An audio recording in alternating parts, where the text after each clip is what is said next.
Muy buenas tardes, reciban un cordial saludo desde la Oficina de Salud Mental. El día de hoy es un gusto poder compartir con ustedes un poco sobre los trastornos del desarrollo.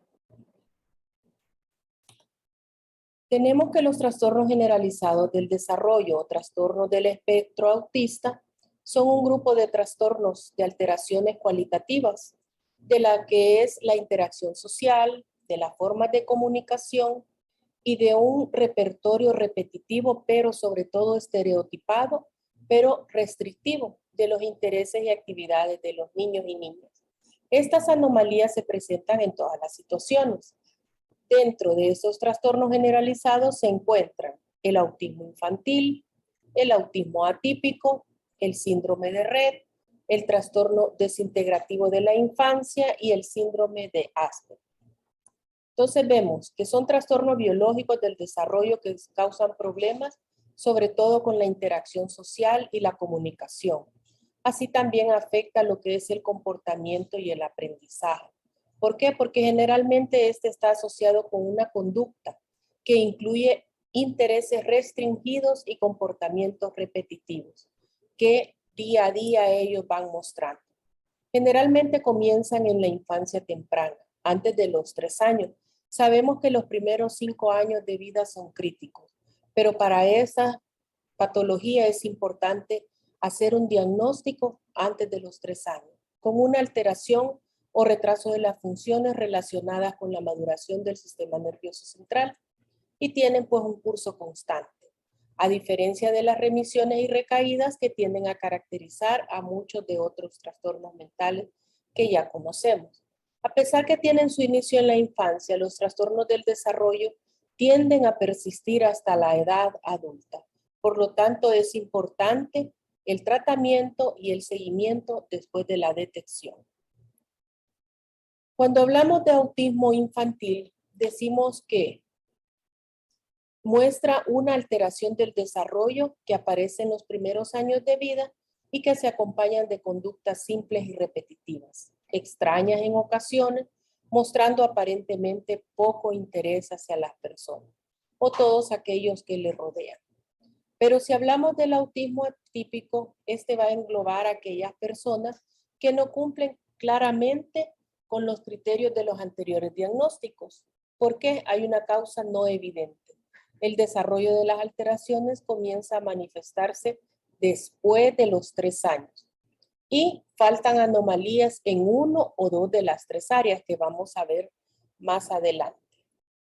Cuando hablamos del síndrome de Rett, esta alteración es de inicio temprano y es más frecuente en niñas. Se manifiesta con un desarrollo en los primeros meses de vida donde aparentemente es normal, pero progresivamente aparece lo que es una degeneración neurológica con una disminución del perímetro craneano, así como movimientos incoordinados y atáxicos.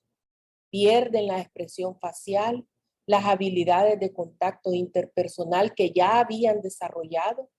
Hay pérdida de las habilidades manuales intencionales y se evidencian movimientos estereotipados. Entonces, cuando hablamos del trastorno desintegrativo infantil, este es menos frecuente, pero sin embargo hay que saber detectarlo. ¿Por qué? Porque muestran un desarrollo aparente normal en los primeros 3 años de vida, aunque posteriormente mostrarán pérdidas significativas en las habilidades ya adquiridas, en al menos de 2 de las siguientes áreas: la cognitiva, la lingüística, la motriz, el control de esfínteres y el juego. Entonces, se va viendo el deterioro, ¿verdad?, en nuestros niños. Entonces, es importante su diagnóstico. Cuando hablamos del síndrome de Asperger, esta representa una alteración clínicamente significativa, pero en la actividad social. Su identificación suele ser tardía por ser de mejor pronóstico, y el trastorno más recuperable de todo. No presenta un problema importante del lenguaje. Sin embargo, la entonación del lenguaje hablado suele ser monótono y muestra torpeza en la comunicación no verbal. Se hace menos evidente en ellos. Vemos que epidemiológicamente hablando, La mejor estimación posible sobre la prevalencia de los trastornos generalizados del desarrollo propone una cifra de 6 por cada 1000 niños. La proporción de hombres se presenta a 3:1 con respecto a las mujeres. Y según la OMS, la prevalencia mundial del autismo está en torno al 21 por 10.000 niños, o sea, es bastante alto. Respecto al síndrome de Rett, la prevalencia llega de 6 a 7 por 100.000 mujeres. Entonces es importante tomar datos. Entonces, cuando hablamos de su etiología, es multifactorial.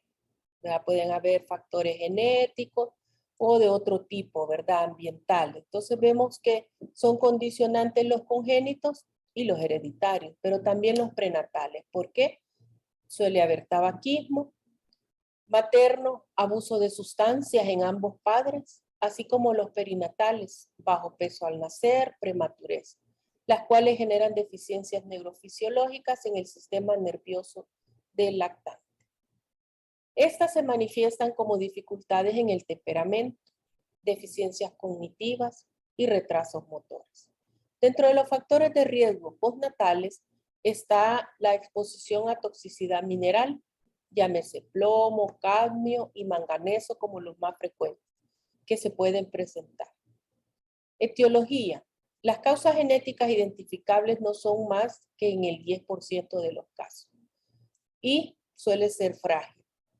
En Rett, en la esclerosis tuberosa, Prader-Willi-Angelman, el autismo se asocia a condiciones médicas y el idiopático es el más predominante.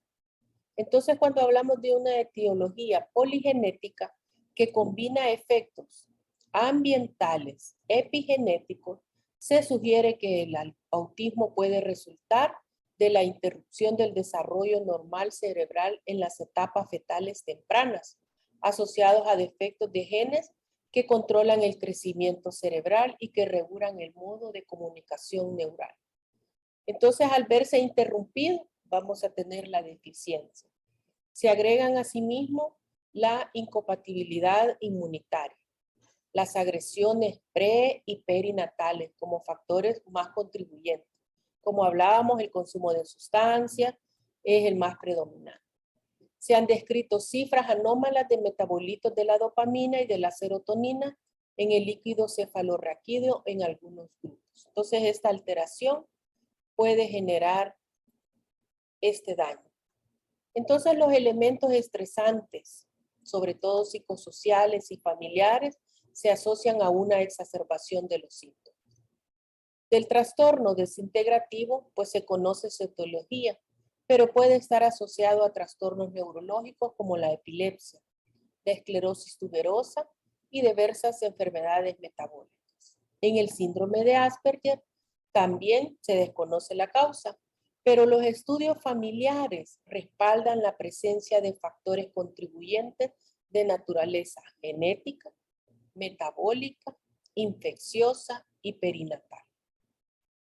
Entonces, si vemos la clasificación según el CIE-10, todos los pacientes con trastornos del espectro autista presentan los mismos síntomas nucleares en lo que es la interacción recíproca, específicamente la comunicación y las conductas repetitivas y sus intereses, que se ven restringidos a solo los deseos de ellos. Entonces, hay 7 trastornos específicos. El F84.0, el autismo infantil, el 84.1, el autismo atípico, el 84.2, el síndrome de Rett, el 84.3, el trastorno desintegrativo de la infancia, el 84.4 como un trastorno hiperkinético asociado a retraso mental y a movimientos estereotipados. El 84.5 como el síndrome de Asperger y el 84.8 que está clasificado como otros trastornos generalizados del desarrollo. Entonces, como vemos siguiendo el patrón en nuestras guías clínicas, en las tablas encontramos lo que va a ser la guía para la intervención de los trastornos del desarrollo y siempre los ubicamos en los 3 niveles de atención.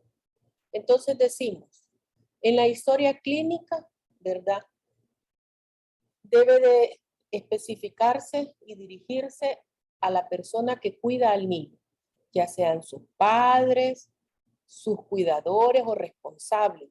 Esto quiere decir que hay que ser responsables en esto, pero hay que tratarlos con calidad y con calidez. Los síntomas, en un sondeo clínico de signos de alarma, cuando vemos el desarrollo normal del niño en sus controles frecuentes, durante la vigilancia rutinaria del desarrollo es importante identificar si a los 12 meses no balbucea, no hay señales ni hace otros gestos a los 12 meses, no dice ni una sola palabra a los 16 meses, no dice frases espontáneas de 2 palabras a los 24 meses.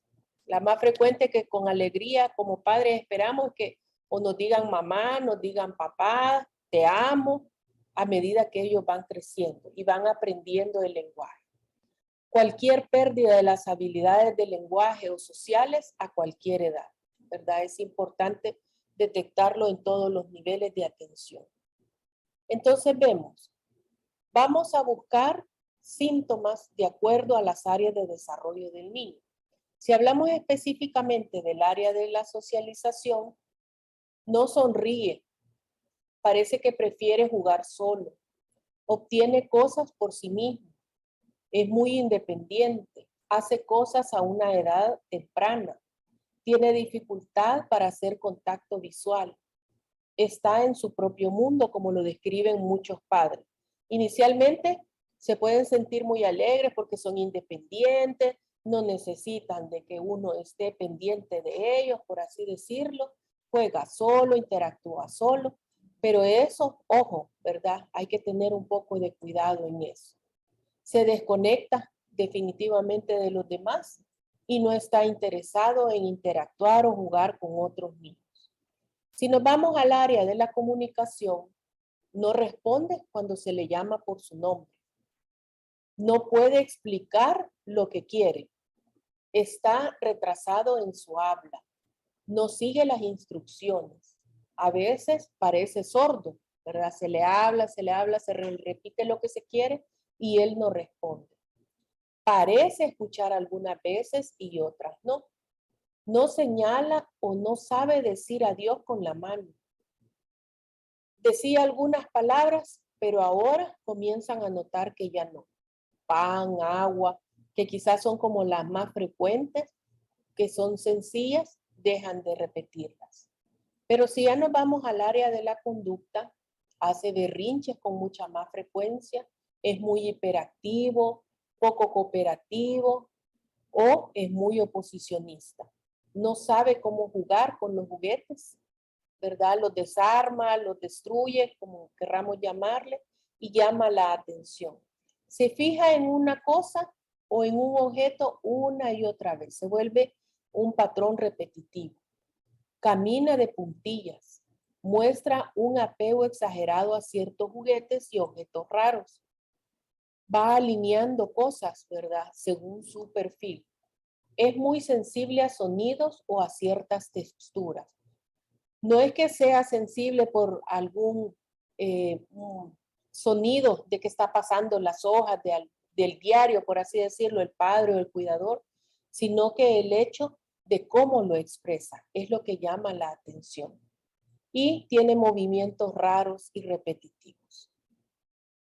Entonces, en la exploración física, es importante que en las unidades hospitalarias de salud mental hospitales especializados de tercer nivel, llámese Bloom o hospital psiquiátrico, hay que descartar condiciones físicas que pueden causar un problema de conducta, problemas auditivos, problemas neurológicos, enfermedades de tiroides, el uso de fármacos u otras condiciones como ser víctimas de violencia o abuso sexual, que es cuando se va a ver el cambio en su comportamiento. Ahora bien, el diagnóstico debe hacerlo cualquiera de los niveles de atención. A medida que se va escalando por la referencia y retorno, se va mejorando en esa expertise. Entonces, como hacíamos la clasificación, vemos en el autismo infantil que un total de 6 o más de los ítems 1, 2 y 3 o con los menos de 1 y 1 de 2 y del 3, hacemos el diagnóstico. Digamos, vemos que hay una alteración cualitativa de la interacción social manifestada al menos por 2 de las siguientes características.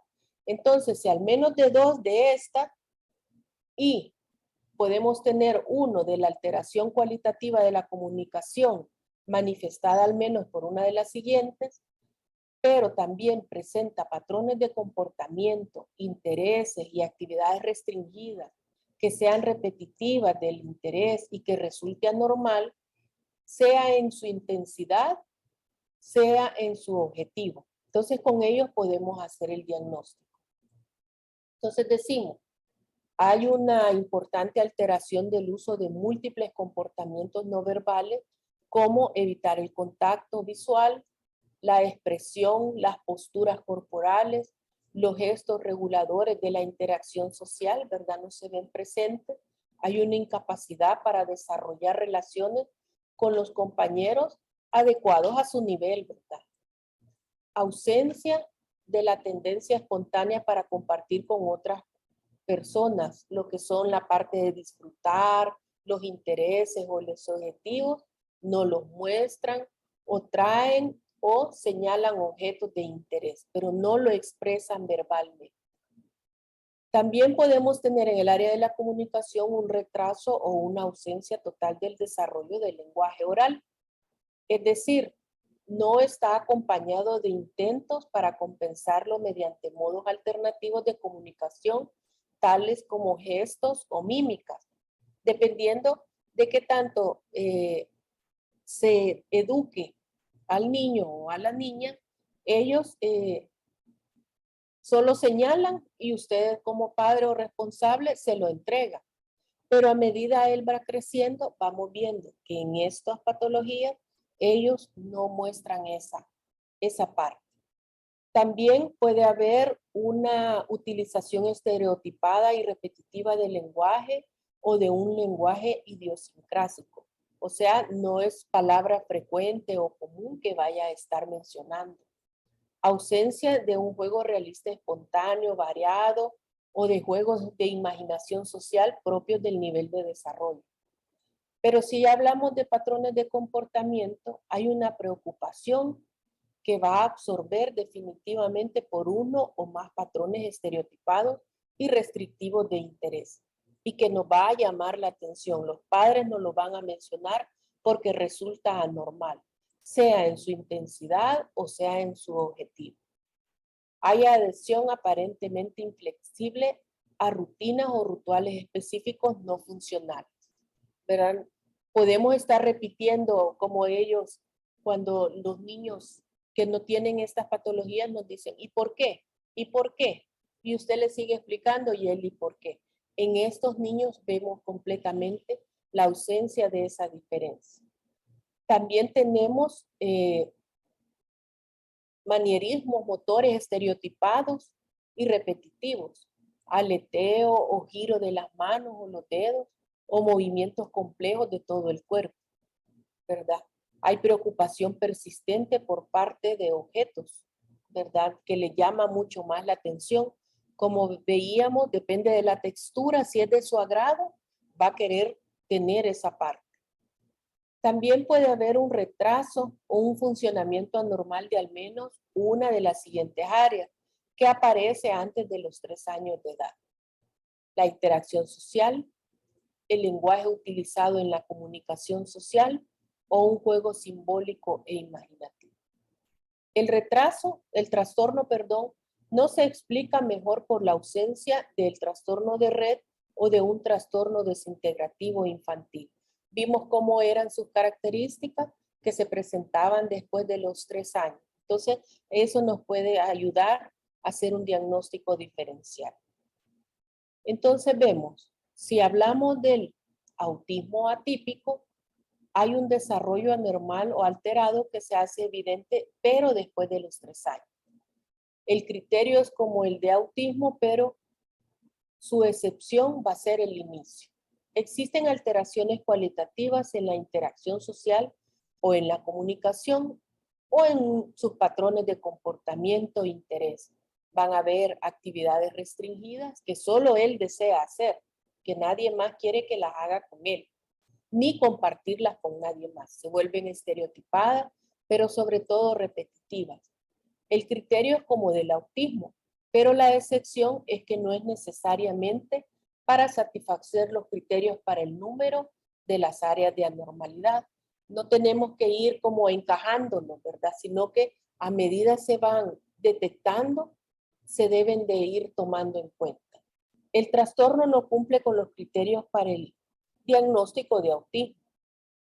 Y el autismo puede ser atípico en la edad del comienzo o por los síntomas.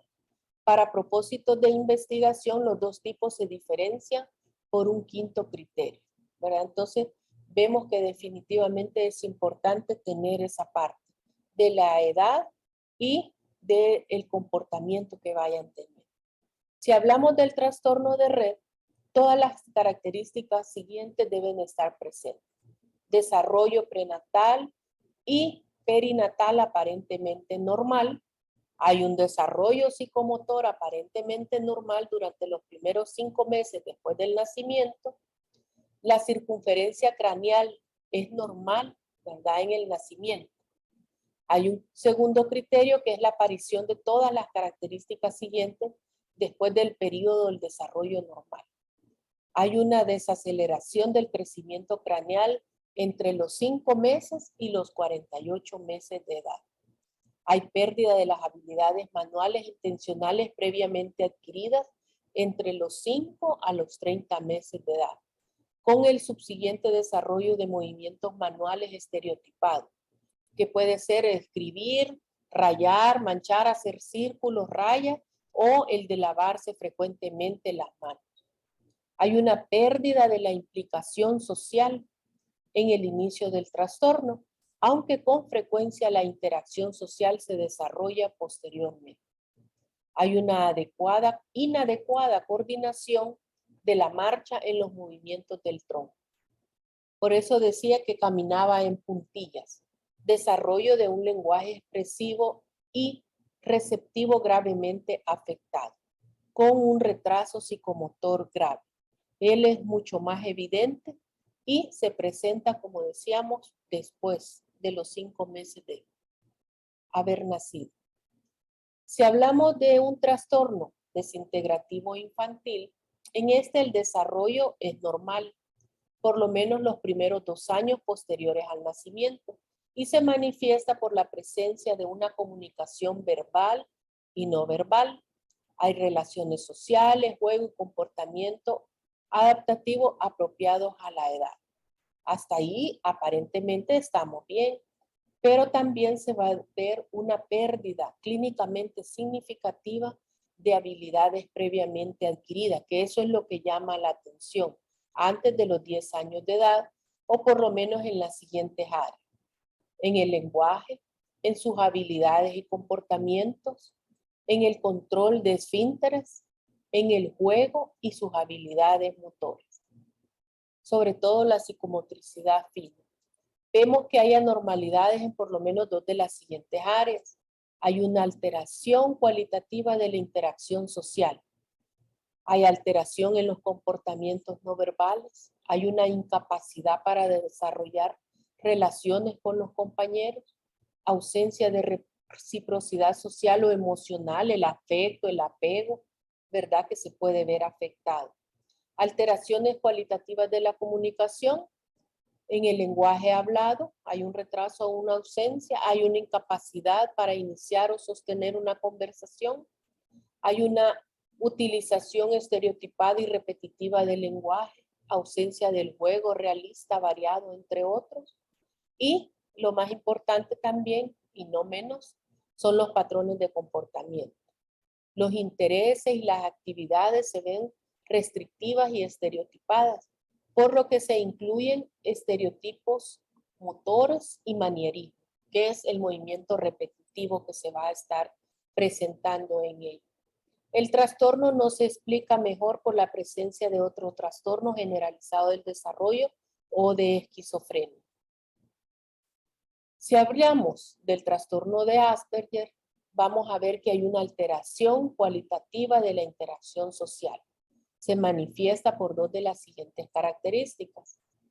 Hay una importante alteración del uso de múltiples comportamientos no verbales, ausencia del contacto ocular, la ausencia de la expresión facial, sus posturas corporales al sentarse, al levantarse no son normales, y los gestos reguladores de la interacción social.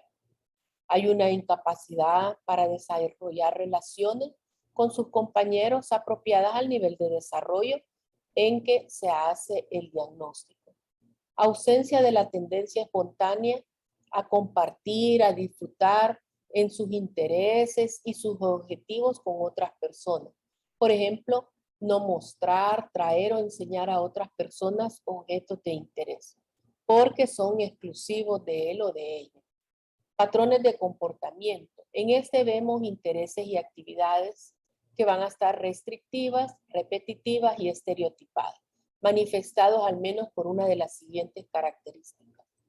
Hay una preocupación absorbente por una o más patrones de interés estereotipados y restrictivos que son anormales, sea por su intensidad, sea por su objetivo.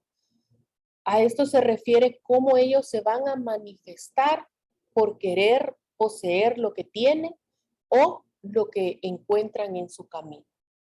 Se pueden tirar al suelo, pueden romper cosas, destruir otras cosas, pero no lo que sea de interés para ellos. Pueden haber manierismos motores estereotipados y repetitivos, lo que hablábamos, vea, de sacudir y girar las manos o los dedos, o movimientos complejos de todo el cuerpo. También hay una preocupación persistente por parte de objetos. No todo el objeto en sí, sino que según su estructura o la forma en cómo lo mira, o el diseño del mismo. El trastorno causa un deterioro clínicamente significativo de la actividad social, laboral y otras áreas importantes de la actividad del individuo. No hay retraso general del lenguaje clínicamente significativo. Por ejemplo, a los 2 años de edad utiliza palabras sencillas. A los 3 años de edad utiliza ya frases comunicativas. Quiero comer pan con queso, entonces no hay ningún problema, él puede expresarse.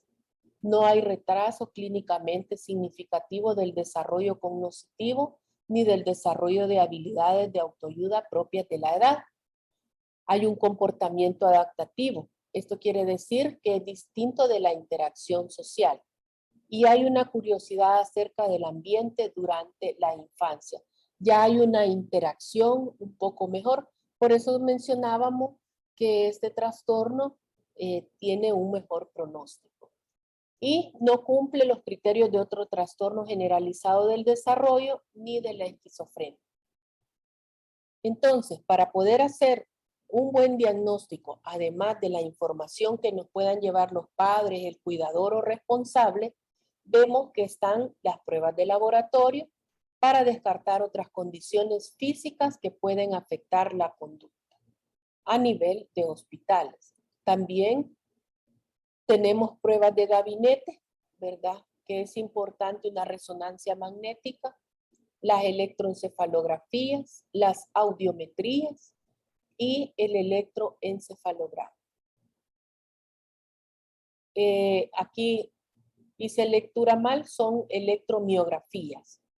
Las pruebas psicométricas, tenemos escalas de inteligencia a través del WISH-4, que está para 3 a 6 años. También tenemos que hacer un diagnóstico diferencial con el retraso mental, trastornos del lenguaje, el mutismo selectivo, trastornos del vínculo, hipoacusia o sordera, esquizofrenia, fobia social, trastorno obsesivo compulsivo, síndrome de Landau-Kleffner, trastornos de la personalidad. Entonces, si vamos para el tratamiento, el plan de tratamiento debe de ser individualizado, pero lo más importante es que debe ser interdisciplinario y debe incluir los siguientes aspectos. Si vemos que es a nivel farmacológico, presenta agresividad e irritabilidad que es frecuente y común en ellos, sobre todo cuando les retiran, ¿verdad?, el objeto que es de su apego. Tenemos risperidona, haloperidol, valproato y carbamazepina a nivel hospitalario. Igual al tener ansiedad, imipramina y valproato. Si vemos que hay una inatención, hiperactividad, impulsividad, el metilfenidato, la risperidona y el haloperidol a nivel hospitalario. Si hay estereotipias, que es frecuente en ellos, la risperidona y el haloperidol, ¿verdad? Por kilo peso, calculado de esa manera por el especialista. Ahora bien, la otra parte importante, porque no solo es el tratamiento farmacológico, sino que el abordaje psicosocial. Es importante la terapia conductual, las terapias de lenguaje, las terapias de interacción sensorial para poder ayudar en la integración. Las sesiones para el manejo de las emociones y las habilidades sociales, ya que ellos son muy impulsivos, ¿verdad? Entonces es importante ayudar a que se autocontrolen, la musicoterapia, la ludoterapia, las terapias físicas, la integración a actividades deportivas, ¿verdad? Es importante. El entrenamiento en relación a la adaptación del ambiente y la actividad de rutinas de la vida diaria, ¿verdad? Eso es importante, generar en ellos estas rutinas que les van a ayudar socialmente. Ahora bien, hablábamos del área farmacológica y del abordaje psicosocial, pero como es una enfermedad crónica, debemos de preocuparnos por los padres, por los cuidadores o responsables, por lo que implica, ¿verdad?, el desgaste emocional y físico en ellos. Por eso es importante la psicoeducación, ¿verdad?, que en los establecimientos donde exista profesional de psicología debe impartir, ya sea intermedio, especializada u hospital. También hay una reeducación. Debe de haber una intervención mediada por padres, ¿verdad? Es importante poder contar con grupos de apoyo para los padres, porque de alguna manera ellos van a interactuar y se van a dar cuenta que es una enfermedad muy frecuente. No solo es su hijo el que tiene la enfermedad, pero como ellos están en un ambiente también académico o escolar, la reeducación psicopedagógica es importante. Nos comentaban del Ministerio de Educación que están integrando más profesionales en el área de psicología, no tanto como quisiéramos, ¿verdad? Ya que a nivel nacional se cuenta con 5,000 centros educativos, se tienen actualmente en 123 establecimientos, ¿verdad? Pero están esperando poder incrementar año con año, ¿verdad? Para poder dar un mejor abordaje. Hay que hacer una adecuación curricular, es muy importante. Ellos están trabajando en esas áreas y el tratamiento asertivo escolar, ¿verdad? Porque muchas veces el docente no está sensibilizado ante esta problemática, como así lo refieren ellos, sino que es una enfermedad con la que hay que ayudarles a ellos a salir adelante y poder integrarse socialmente. Criterios de referencia para el segundo y el tercer nivel. En los establecimientos de primer nivel, pues es importante la detección precoz de los casos, ya que ahí se llevan los controles, ¿verdad?, postnatales. El apoyo en el diagnóstico, ya desde las áreas especializadas y hospitalarias, el tratamiento farmacológico, como lo decía, en los hospitales especializados, que se cuente con psiquiatría, con neurología, o hospital Bloom u hospital psiquiátrico. La comorbilidad psiquiátrica también hay que saber llevarla, ya sea por epilepsia, déficit atencional, ansiedad, discapacidad intelectual o porque pueda presentar tics. Casos resistentes a tratamiento ya establecido, pues es importante el área hospitalaria, ¿verdad? Hospital Bloom u hospital psiquiátrico, terapias conductuales, las terapias físicas y ocupacionales, sobre todo del lenguaje, ¿verdad? Debe hacerse de esa manera. La psicoeducación en todos los niveles es importante. El seguimiento comunitario. No solo basta hacer el diagnóstico, y dar el tratamiento, sino ver cómo va la evolución del cuadro y de qué mejor manera redireccionarlos para un mejor desarrollo. Dentro de las medidas preventivas y de educación en salud, en el hogar se debe recomendar a los padres identificar cuál sentido utiliza su hijo para conocer el mundo. Si es el olfato, el oído, el gusto, el tacto o la visión. Sacar provecho de esa habilidad. Identificar cuáles son sus intereses y orientaciones para que los utilice en su vida cotidiana. Como todos no tenemos los mismos intereses ni nos guiamos por los mismos aprendizajes. Dar indicaciones cortas y concretas. Evitar muchas explicaciones. Enseñar y dar indicaciones sencillas. Cepillarse los dientes de arriba a abajo, que si va a lavarse las manos, cómo lo va a hacer, que si debe levantar el plato y lo debe de llevar a la cocina, pero que sea de manera concreta y sencilla.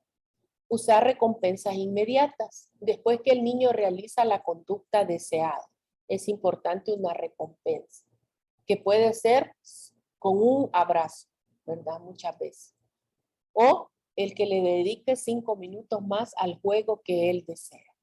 Usar las palabras adecuadas para nombrar las cosas, cómo deben de llamarse. Y para los maestros de los niños, pues utilizar el modelaje para el proceso de enseñanza-aprendizaje es importante porque ellos van a imitarles.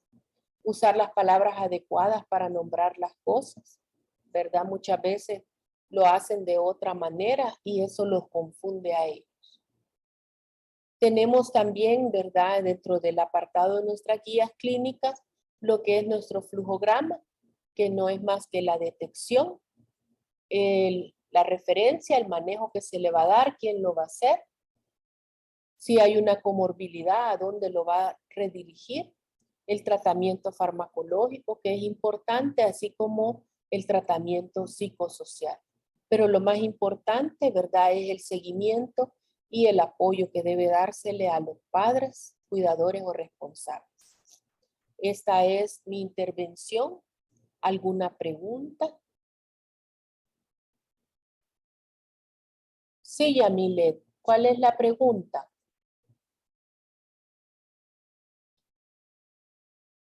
Escribirla. Aquí la leo. Hola, buenas tardes. Hola, buenas tardes. Dime. Ay, ya me permitieron. Hola, Bueno. doctora, qué gusto saludarle. Gracias, igual, un gusto. Me parece bien interesante y bueno, para empezar que me gustan mucho todas esas capacitaciones que están desarrollando virtuales, porque siento que sí nos están ayudando. Eso por un lado. Y por lo otro, fíjese que me llamó la atención que usted mencionaba ahí sobre el abordaje psicosocial. Ajá, correcto. De estos trastornos, entonces mencionaba ahí de la musicoterapia. La ludoterapia. Ajá. Entonces, como usted sabe que nosotros estamos desarrollando lo que son los talleres de arteterapia, ¿verdad? Es correcto. Entonces, quisiera que me diera como una orientación sobre qué se podría trabajar con estos niños y niñas que pudieran tener estos trastornos, por ejemplo, hiperactividad, no sé, lo que abordan aquí en el primer nivel, como así como más o menos unas luces sobre qué se podría trabajar con la herramienta esta de arteterapia. Como ¿Verdad? No ayer sé varía. si... Ajá, dime. Ajá, entonces esa sería mi pregunta. Vaya, para responderte yo diría que el arte es una de nuestras mayores exponentes, ¿verdad? Dentro del área de salud mental y se puede hacer a través del teatro o la pintura, porque va a depender del niño o niña que presente cualquiera de los trastornos del desarrollo o dentro, ¿verdad?, del aprendizaje también. Entonces, a través de la pintura se puede iniciar o, como te digo, el teatro es una buena manera de que ellos puedan expresarse. Pero, como les comentaba, va a depender de cada caso. No se puede hacer un grupo generalizado, sino que debe de ser individual, porque cada uno de ellos va a tener una preferencia por el color, por la textura del papel o el color del papel que pueda ser, o de aquello que pueda ser estrujado, ayudándole a la motricidad fina, o de cualquier otra habilidad que se quiera desarrollar en ello. Entonces es importante destacar eso. Excelente, doctora. Muchas gracias. Bueno, entonces hasta aquí quedaría mi participación. Siempre estamos, ¿verdad?, en la disponibilidad de apoyarnos y apoyarles a ustedes. Aquí me preguntan que si podemos proporcionarles el material. La ventaja es que hoy ya en YouTube, por el canal, aparece ya la presentación, no hay ningún problema. Y si no, pues pueden solicitarlo a mi correo hazel.valdez@salud.gov.sb.